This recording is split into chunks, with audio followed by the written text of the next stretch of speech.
Glory, hallelujah to you, Father, you are at Adonai, Yahusha name.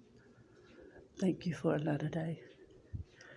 Please speak through me, Father, that your people have understanding. Okay, if you heard this video and don't know what I'm talking about, take it to the Father. In His Son, Yahusha name, He'll give you discernment and understanding. But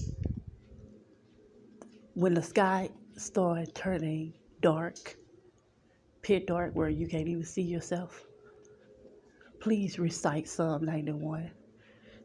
Learn how to take communion. It'll come to you, ask Him, He'll talk to you. Hopefully, somebody near you would teach you if you don't know.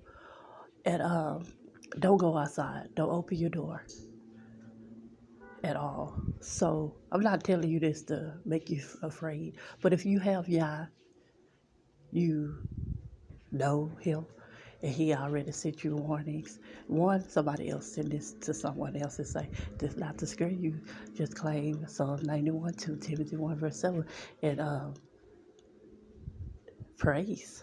Just praise, praise, praise. Because He got you. He got His. He got His people. So be blessed, don't stress. Thank you, Father, you are in Yahusha name. Thank you, Yahusha.